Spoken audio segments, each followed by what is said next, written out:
오늘은 사도행전입니다. 사도행전 7장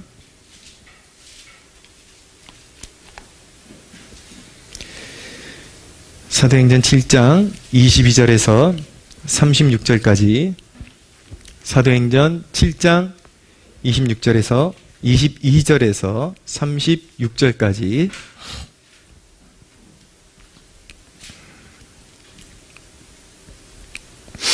(7장) 22절에서 36절까지입니다. 교독하겠습니다. 모세가 애굽 사람의 모든 지혜를 배워 그의 말과 하는 일들이 능하더라.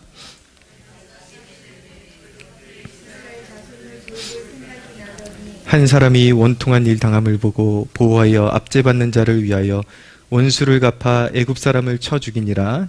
그는 그의 형제를 이 하나님께서 자기의 손을 통하여 구원해 주시는 것을 깨달으리라고 생각하였으나 그들이 깨닫지 못하였더라. 이튿날 이스라엘 사람끼리 싸울 때에 모세가 와서 화해시키려 하여 이르되 너희는 형제인데 어찌 서로 해치느냐 하니 그 돌을 해치는 하나님이 모세를 무너뜨려 이르되 누가 너를 관리와 재판장으로 우리 위에 세웠느냐. 내가 어제는 애굽 사람을 죽임과 같이 또 나를 죽이려 하느냐 하니 모세가 이날 때문에 우주하여 미디안 땅에서 나그네 되어 거기서 아들들을 낳으니라. 40년이 참에 천사가 신의 산 광야 가시나무 떨기 불꽃 가운데서 그에게 보이거늘 모세가 그 광경을 보고 놀랍게 여겨 알아보려고 가까이 가니 뒤에 소리가 있어 나는 내 조상의 하나님 즉 아브라함과 이삭과 야곱의 하나님이라 하신데 모세가 무서워 감히 바라보지 못하더라.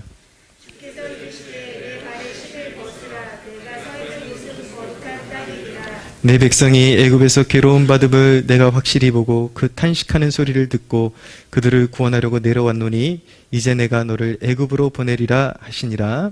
그들의 말이 누가 너를 관리와 재판장으로 세웠느냐 하며 거절하던 그 모세를 하나님은 가시나무 떨기 가운데서 보이던 천사의 손으로 가슴과 힘을 자르시니 함께 읽겠습니다. 이 사람이 백성을 인도하여 나오게 하고 애굽과 홍해와 광야에서 40년간 기사와 표적을 행하였느니라. 아멘. 네, 오늘은 실패를 통한 만남, 다른 표현으로 말하면 실패해야 하나님을 만난다, 깊게 만난다라는 주제의 말씀을 나누려고 합니다. 제가 한때 유학의 그런 꿈을 품고 이제 미국 유학을 준비한 적이 있습니다. 영어를 잘 못하지만 무조건 가서 배우면서 공부해야지 그러고 준비를 했는데 그래도 상당히 많은 노력과 시간이 투자가 됐습니다. 근데 결국은 길이 막히게 되었습니다. 서류 문제가 좀 있었는데 당시에 제가 유학을 가려면 소위 좀 가라로 이렇게 서류들을 만들어야 되는 것들이 좀 몇 개가 있었어요. 처음에는 요것만 하면 되겠지라는 그런 좀 유혹을 받아가지고 그렇게 좀 했었는데 이게 한두 개가 서류가 필요한 게 아니라 다 좀 여러 개가 필요한데 그거를 하려면 다 가라로 이제 서류를 만들어야 되는 그런 문제에 부딪혀가지고 점점 이렇게 좀 양심에 좀 찔림을 느꼈습니다. 이렇게 가는 게 맞나? 그리고 결정적으로 이제 재정의 문제가 있었는데 미국에 유학을 가려 그러면 누군가 재정적인 후원자나 아니면 자기 재산이 많거나 그것이 증명이 되어야 되거든요. 근데 털어도 나오는 게 있어야지 이제 증명을 하죠. 그래서 결국은 몇 번 원서를 넣었는데 유학 원서를 넣었는데 대사관에서 쐐기를 박아줬습니다. 당신 안 된다는데 왜 자꾸 오는 거냐 그러면서 오지 말라고 그러더라고요. 그래서 이제 몇 번 해보다가 유학의 길이 안 열리는구나 그러고 내려놓았습니다. 그리고서 이제 그 다음 주일부터 당장 사역을 안 하니까 이참에 우리 교회 탐방이나 다니자 그래가지고 신촌에 아주 좀 이렇게 기존 교회랑 다른 교회들이 이렇게 좀 있거든요. 우리가 잘 모르는. 근데 이제 좀 되게 핫하고 나름대로 뜨겁다라고 하는 교회들이 이렇게 암암리에 이렇게 유명한 교회들이 있습니다. 그래서 그 중에 한 교회가 이제 블루라이트 교회라는 교회인데 가면은 소극장을 빌려가지고 완전히 그냥 아주 시끄러운 사운드로 그 청년들의 이제 마음을 사로잡아가지고 그렇게 예배를 드리는 곳이 있었어요. 뭐 지금은 어떻게 예배 드리고 있는지 잘 모르겠는데 그래서 그 교회에 한번 가보자 그랬더니 예배를 드리는데 어떤 청년을 미국 유학으로 파송하는 그런 파송식이 있더라고요. 근데 알고 보니까 이제 안산의 큰 교회, 대형교회 목사님 중에 김인중 목사님이라고 계신데 이 김인중 목사님 아들이 그 교회에서 사역을 하다가 하나님의 은혜로 길이 활짝 열려서 이제 유학을 떠납니다. 그러면서 응답받았습니다. 그러면서 이제 인사를 하고 파송을 하는 그런 파송식이 있었습니다. 근데 그때 제 마음이 좀 너무 좀 이상하더라고요. 나는 그렇게 한다고 했는데 길이 그렇게 철저하게 막히는데 저 사람은 또 하나님이 은혜 주셨다 그러면서 이제 유학 떠난다네. 그래서 야 진짜 큰 교회 목사님 아들은 뭐가 길이 열려도 잘 열리나 보다. 그러니까 순간적으로 제 마음에 약간 꽁하는 마음이 생겨가지고 은혜 받으러 갔다가 이게 좀 약간 시험에 들까 말까 하는 그런 마음이 이제 주어지게 된 거예요. 근데 나중에 제가 알았습니다. 그것이 하나님이 그의 길은 활짝 여시고 나는 하나님께서 뭐 미운 털이 박혀가지고 문을 닫으신 것이 아니라 그의 길과 나의 길이 완전히 다르다라는 것을 비로소 알게 되었습니다. 그리고 일종의 그게 삶의 실패라고 저는 이제 받아들이게 되었는데 그 실패가 나를 위한 훈련 학교의 입학식이었음을 저는 시간이 이제 뒤늦게 흐르고 나서 깨닫게 된 것이죠. 오늘 말씀은 여러분이 실패해야 되는 이유를 제가 말씀드리려고 합니다. 우리는 반드시 실패해야 합니다. 그 첫째 이유는 무엇이냐면 여러분의 힘으로 할 수 있다고 자부하는 모든 가능성이 제거되어야 하기 때문인 것입니다. 모세는 그 모세라는 이름은 물에서 건져낸 자라는 그런 뜻을 가지고 있습니다. 이제 바로가 애굽의 어린아이들을 다 죽이려고 할 때에 이제 그 부모가 갈대 상자에다가 역청을 발라가지고 나무 진액을 발라가지고 모세를 그 안에다 넣어가지고 물에다가 떠 내려보내죠. 그래서 그래서 바로의 공주가 그것을 우연히 발견하고 건져서 기르게 되는데 그래서 물에서 건져낸 자라는 그런 뜻의 이름을 갖게 되었는데 그 모세가 이렇게 구원받는 그 갈대 상자에 이렇게 안겨서 구원받는 그 장면 자체가 사실은 그 안에 모세의 사명이 이미 드리워져 있다라는 것을 발견하게 됩니다. 이제 이스라엘의 그런 구원을 담당하는 그런 이제 하나님의 종으로 모세가 쓰임받게 되죠. 그런데 처음부터 그렇게 쓰임받게 된 것이 아니었습니다. 모세는 바로의 그 공주의 그 아들로 자라나긴 했지만 하나님의 섭리 가운데 자기의 친어머니를 유모로 알고 자랐습니다. 근데 전체적인 그 맥락을 보면은 모세가 바로의 공주의 아들로 그렇게 애굽의 공주의 아들로 그렇게 자라났는데 이스라엘 백성들을 구원하고자 하는 그 열망이 그가 자라나는 성장 배경 가운데도 자리 잡고 있었다는 것을 깨닫게 될 때에 아마 자기 어머니나 아니면 누이를 통해서 모세 자신의 그런 혈통 이런 것들을 이미 다 듣고 너는 이스라엘 백성이고 이스라엘 백성들을 구원하는 일에 쓰임받아야 된다라고 그렇게 교육을 받으면서 자라난 것으로 그렇게 추측이 됩니다. 그래서 모세는 자라나면서 그 자기 민족 이스라엘 백성들을 그 종살이에서 구원해 내야 된다라는 그런 애착심, 그런 또 사명감을 가지고 그가 자라났죠. 그리고 그는 애굽의 그 궁중에서 자라나면서 문무를 겸한 학습을 받았습니다. 그런데 그러면서 이제 나름의 어떤 사명감으로 채워졌겠죠. 내가 이렇게 열심히 배우고 그리고 힘을 길러서 내 백성 이스라엘 백성들을 구원하겠다. 그러나 그의 첫 번째 시도는 어떻게 됐습니까? 오늘 본문에 기록된 대로 실패했습니다. 그가 힘으로 애굽 사람이 자기 동족을 괴롭히는 것을 보고 이제 몰래 때려 죽였는데 오히려 자기 동족을 돕는다라는 것이 오히려 동족들에게 반대를 받고 그 살인 행각이 발견되게 되면서 이제 광야로 도망가는 그런 신세가 된 것입니다. 모세의 실패가 곧장 하나님과 깊은 만남으로 이어진 것은 아니었습니다. 그는 40년간 광야에서 보내야만 했습니다. 그 광야 생활이 그의 문무에 어울리지 않는 생활을 하게 만들었습니다.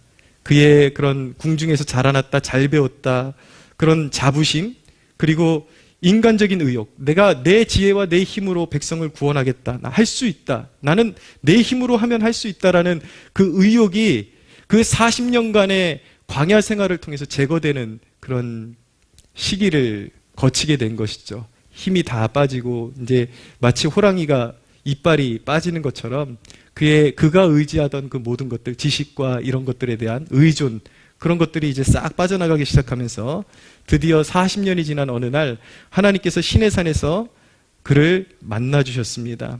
이 떨기나무 가운데 불꽃이 일어나면서 너무나도 놀랍게 그 불꽃이 꺼지지 않고 계속 존재하고 있었는데 거기서 하나님의 음성을 듣게 되었는데 하나님께서 모세에게 내 신을 벗으라고 그렇게 요구를 하시죠. 명령하시죠. 신을 벗으라는 것은 너의 삶을 주관하던 그 주권을 이제 하나님 앞에 내려놓으라는 것입니다. 그리고 네가 의지하던 그 가치관, 그리고 네가 항상 네가 바라고 의지하던 그런 가치관과 그 의존하던 모든 것, 그리고 세상적인 습관들, 그런 것들을 이제는 다 주님 발 앞에 내려놓고 온전히 그 주도권을, 너의 삶의 주도권을 이제 나에게 이양하라는 그런 뜻을 가지고 있는 것이죠. 그래서 신을 벗으라는 명령을 받게 되고 이제 하나님께서 모세를 사용하시겠다라는 그 표적으로 무엇을 보여주시냐면 이제 모세의 손에 들고 있던 지팡이를 땅에 던져라 그렇게 명령을 하셨을 때에 모세가 자기가 짚고 있던 지팡이를 땅에 던졌을 때 그것이 이제 뱀으로 변하게 되는 그런 이적을 경험하게 되죠. 근데 그 뱀의 꼬리를 또 집으라고 하니까 그것이 다시 지팡이가 되는 이적을 경험하게 됩니다.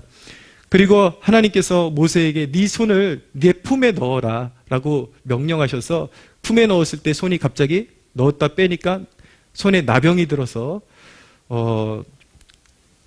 이제 몹쓸 손이 순간적으로 되었다가 이제 다시 품에 넣었다 빼라 그러니까 이제 그것이 정상으로 돌아오는 그 이적을 하나님께서 보여주시면서 이제는 너의 지식과 너의 문무가 아니라 이제는 하나님의 권능으로서 이스라엘 백성들을 구원하는 존재로 너를 사용할 것이다. 하나님께서 그렇게 모세를 부르시고 그에게 사명을 부여하신 것입니다. 사랑하는 여러분, 모세도 실패를 통해서 결국 하나님만 의지해야 한다라는 중대한 교훈, 그리고 깊은 하나님과 교제와 하나님과의 만남으로 이어지게 되고 하나님만을 자신의 능력으로 삼을 수 있게 되었다라는 것을 꼭 기억하시기를 바랍니다. 실패의 한복판에 있다고 생각하시는 분들이 있다면 이것이 바로 하나님의 계획 가운데 있는 하나님의 뜻임을 신뢰하시기를 바랍니다. 제가 캠퍼스 성막교회에서 6년이라는 기간을 지하에서 보냈는데 그 기간 동안에 아무리 열심히 기도하고 복음을 심어도 그곳에서 풀 한 폭이 자라나지 않는, 조금 뭐가 되려고 그러다가 또 푹 주저앉고 그런 기간을 거치게 되었는데 근데 그 기간이 의미 없는 기간이었는가? 모든 순간마다 오히려 거기서 내게 더 깊이 다가오시고 내 삶을 채우시고 그리고 내 곁에서 교훈하시는 그 하나님을 만나게 되었고 내 인생에 내가 의지하던 그 찌꺼기들을 다 하나님께서 제하시는 그 기간이 캠퍼스 성막교회에서 6년을 보내는 동안에 하나님께서 마치 나를 찜통에다 넣으시고 푹 고아내시는 것처럼 그렇게 하나님께서 저를 이렇게 고아내시는, 그래서 이전에 내가 의지하고 내가 스스로가 자부했던 그 모든 것들을 내려놓게 하시는 기간을 갖게 되었지만, 내가 얻은 것은 무엇이냐면, 물론 그 전에도 하나님을 만난 적이 있고 나름대로 인격적으로 하나님과의 교제가 있었지만, 이 캠퍼스 성막교회 6년 동안의 그 광야와 깊은 그런 갇힌 그런 시절을 통해서 정말 이 시간 다 풀어놓을 수 없는 인격적인 하나님, 살아계신 하나님을 만나게 되었고, 내 힘을 완전히 쏟아내고 하나님을 전적으로 의지하는 그 정말 어디에서도 배울 수 없는 그 가치 있는 일, 그 놀라운 일을 배울 수 있게 되었다는 것을 제가 알게 된 것입니다.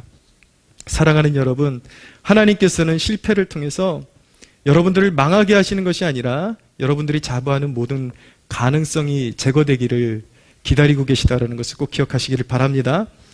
여러분들이 실패해야 되는 두 번째 이유는 무엇이냐면, 이제 하나님을 위해 살아가야 하기 때문인 것입니다. 출애굽기에 있는 말씀을 제가 좀 찾아서 읽어드릴 텐데, 출애굽기 3장 9절에서 10절을 읽어드리겠습니다. 모세에게 하나님께서 이렇게 말씀하십니다. 그 시내산에서 그 떨기나무 가운데서 나타나셔서 모세에게 사명을 주신 다음에, 이제 가라. 이스라엘 자손의 부르짖음이 내게 달하고 애굽 사람이 그들을 괴롭게 하는 학대도 내가 보았으니 이제 내가 너를 바로에게 보내어 너에게 내 백성 이스라엘 자손을 애굽에서 인도하여 내게 하리라 라고 말씀하셨습니다. 이제 가라. 네가 그전에는 실패했지만 이제는 가라. 이제 실패하지 않을 것이라는 그런 말씀을 주고 계신 것입니다. 여러분, 다시 말씀드립니다. 우리가 실패해야 하는 이유는 이제 나를 위해서가 아니라 하나님을 위해서 살아야 하기 때문인 것입니다. 모세가 실패를 통해서 그것을 배운 것입니다. 자기를 위해서 사는 것을 내려놓고 이제 하나님만 따라가야 되고 하나님의 말씀에 철저히 복종해야 하는 것을 배우게 된 것이죠. 우리가 하나님의 일이라 하는 것들도 알고 보면 다 하나님을 기쁘시게 해드리는 일은 아니라는 것을 저는 알았습니다. 목회를 한다는 것도 하나님께서 부르셨으니까 하나님을 기쁘게 해드려야지 그러고 목회를 계획하지만, 우리가 계획하는 상당수의 계획들이 진정으로 하나님의 영광을 위한 일이 아니라 내 자신의 영달을 위한 일이라는 것을 깨닫게 되는 것입니다. 제가 그랬어요. 제가 신학교를 졸업하고 항상 롤모델이 대형교회 목사님들 바라보면서 항상 교회 성장 프로그램 같은 데 쫓아다니면서 그거 배우고, 그리고 유명한 목사님들처럼 되고 싶은 마음, 숨길 수 없는 제 모습이었습니다. 그런데 가만히 보니까 아까 말씀드렸던 캠퍼스 성막교회 그 6년의 그 연단의 시절을 보내면서 제가 깊이 깨달은 것은 무엇이냐면, 알고 보니까 그 모든 계획이 나를 위한 것들이었다는 것을 비로소 깨닫게 된 것입니다. 하나님을 위해서 일하겠다라고 그렇게 주의 종으로 자원을 해놓고 내가 세우는 계획들이 하나님을 위한 것들이 아니라 내 자신의 명예와 내 자신의 그런 성공을 위해서 계획을 세우고 있던 것들이었다라는 것을 깨닫게 된 것입니다. 그러나 그런 그동안의 광야와 그리고 그 신의 산과 같은 그런 경험을 통해서 비로소 주님이 이끄시는 대로 사는 삶을 이제 배우게 된 것입니다. 심지어는 하나님께서 그 기간 동안에, 지금까지의 기간 동안에 저에게 가르쳐 주신 것은 무엇이냐면, 심지어는 이사 가는 것까지도 네 마음대로 안 돼, 이제. 이사 가는 것까지도 하나님 스케줄대로 하시더라고요, 정말. 하나님이 구름 기둥을 띄우시고, 이제 이사 갈 때 됐어. 그러면, 갑자기 집주인이 나가래요. 뜬금없이 나가래요. 나가라 그러면, 근데 그 이사하는 과정 가운데서도 정말 놀랍게 하나님이 역사하시는 것을 이제 경험하게 된 것이죠. 여기 와가지고 개척교회 생활이 얼마나 여유가 있겠습니까? 어떤 때는 하나님께서 한 달에 생활비를 전체를 주시면 그건 정말 감사한 일이에요. 그럴 때는 또 규모 있게 이렇게 짜가지고 생활을 하는데, 어떤 때는 하나님이 다른 방법으로 주시는데 한 뭐 5만 원, 10만 원씩 끊어서 그냥 이렇게 그때그때 필요한 대로 주시는데, 그때는 정말 마음이 어려울 때가 너무나도 많았습니다. 근데 갑자기 이사를 이제 뭐 몇 주 안에 가야 된다 그러니까 뭐 이사 비용도 없고 아무것도 없는 상태에서 살아야 되는 거죠. 근데 하나님이 갑자기 이사를 가게끔 만드셨는데 어떻게 해야 되나? 하루는 그런 체험이 있었어요. 이제 집주인은 나가라 그러는데 이사 계획은 세워놨는데 이삿짐 센터 부를 돈도 없는 거예요. 근데 아내가 이제 걱정이 되죠. 그 형편을 아니까. 저한테 하나님이 해 주시겠지? 그렇게 물어보는데 마음에서 뭐가 꽉 막힌 듯한 느낌이 이제 들어오는데, 그 순간 제가 기도했어요. 하나님, 해 주실 거죠? 그런데 순간 성령님의 임재를, 그때 텔레비전 앞에 제가 잠시 있었던 걸로 아는데, 순간 하나님의 임재를 경험하게 됐고 마음속에서 그런 외침이 있었습니다. 내가 할 거다. 내가 할 거다. 그런 선명하고 분명한 음성이 제 내면 속에 울려 퍼졌는데, 그러고 나서 갑자기 평안이 확 왔어요. 근데 정말 그 음성을 제가 체험하고 한 이틀 안으로 저희의 이사에 필요한 모든 비용이 하루아침에 채워지는 놀라운 역사가 일어나게 되는 것입니다. 할렐루야. 네, 좀 믿어주세요. 이런 일이 한두 번이 아니라 매번, 매 순간 하나님께서 책임지고 우리의 삶을 이끌어 가신 것. 그러니까 이사 가는 것까지도 하나님이 스케줄을 다 주관하시고, 이제 제 힘으로 되는 게 아무것도 없고 모든 것을 하나님께 의탁시키고 이제 살아가야 하는 법을 그동안의 그런 모든 훈련을 통해서 하나님께서 가르쳐 주신 것이죠. 여러분, 준비가 안 되었는데 너무 빨리 성공하는 것이 더 무서운 것임을 아십니까?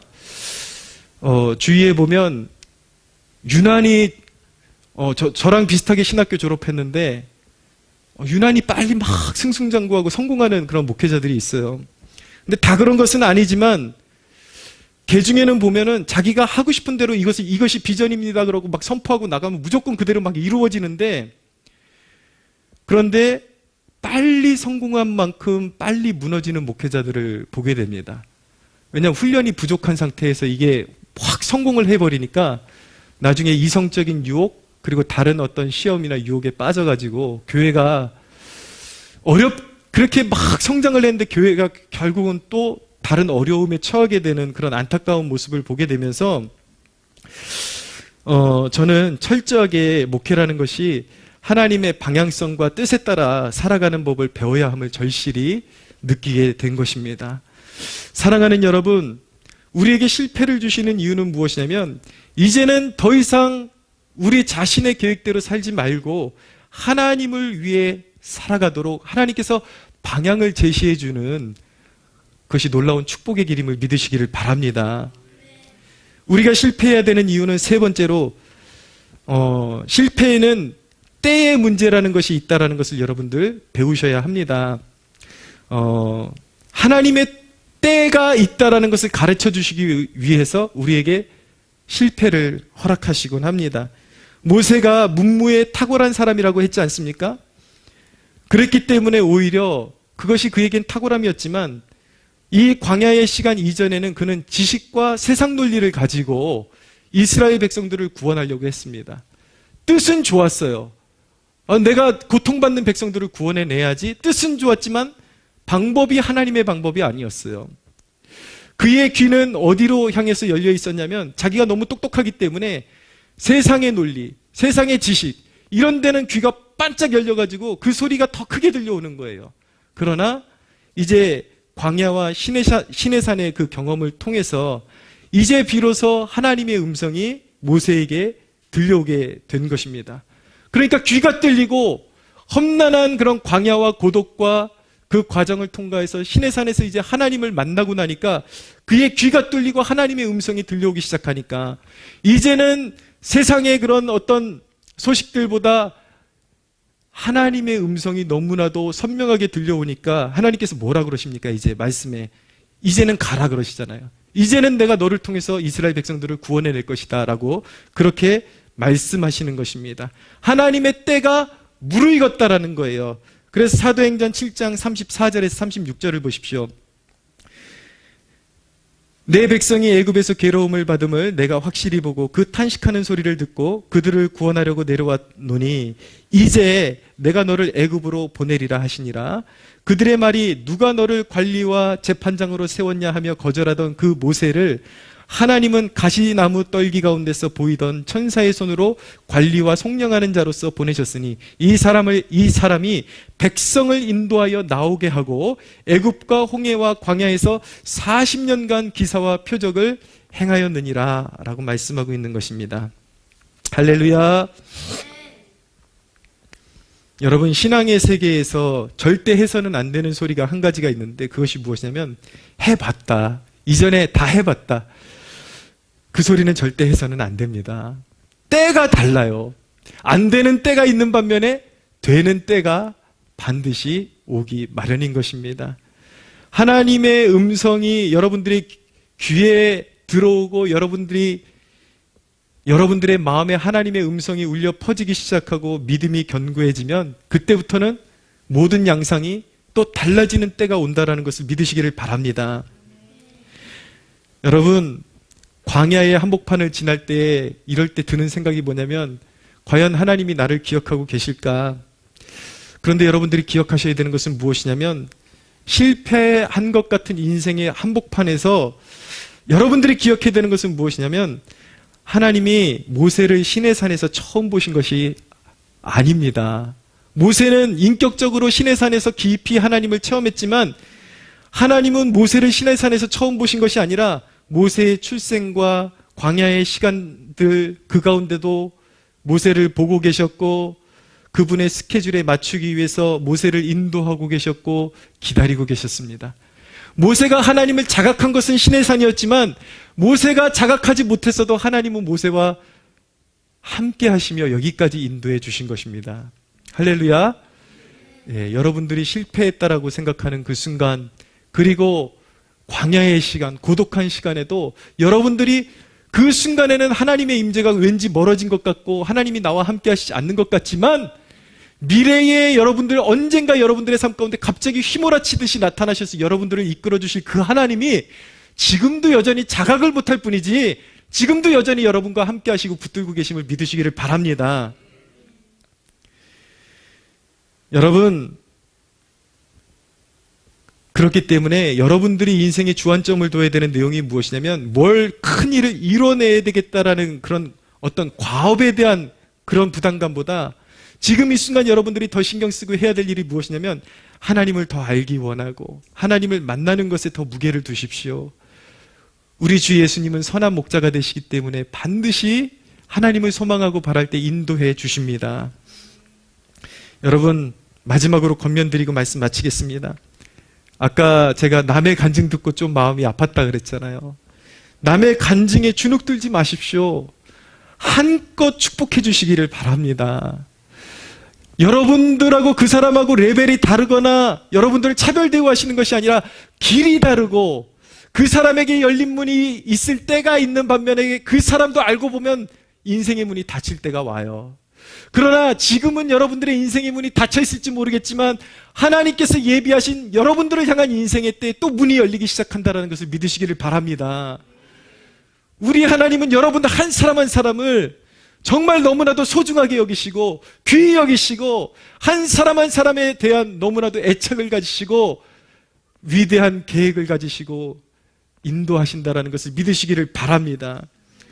남의 간증 폄하하지 마세요. 꼭 이렇게 상한 마음으로 이렇게 남의 간증하면 저건 잘못된 신앙이야. 자기가 경험을 못하니까 무조건 자기가 경험하지 못한 쪽에 얘기를 하면 저건 잘못된 신앙이야. 그러면 폄하하는 그거 아주 못된 그런 속내인 것입니다. 축복해 주십시오. 저 사람에게 인생의 문이 열리는 때가 있다면 저 사람에게 신실하게 역사하신 하나님이 반드시 내 인생의 때를 예비하시고 문을 열어주실 것이다. 할렐루야. 그런 기대를 가지고 살아가시기를 바랍니다. 저는 예전엔 사람 수가 적으면 불행한 목회인 줄 알았습니다. 그러나 이제는 나를 사용하사 방황하던 한 영혼이 믿음에 서는 것이 너무나도 감사하고 행복한 것이라는 것을 배우게 되었습니다. 여러분, 실패를 통해 인생의 방향을 바로잡았다면, 그리고 여러분들이 하나님을 붙잡게 되었다면 여러분들은 결코 실패한 것이 아닙니다. 나는 실패하지만 하나님의 일은 흥하고, 내 실패를 통해 비로소 내 인생의 길을 하나님이 잡으셨다면 이제는 비로소 진짜 성공을 위해 나아갈 준비가 된 것입니다. 사랑하는 여러분, 하나님의 위대한 일을 기대하시기를 바랍니다. 하나님이 여러분들을 축복하시기를 간절히 소원합니다. 우리 위대하신 하나님께 영광의 박수 올려드리겠습니다.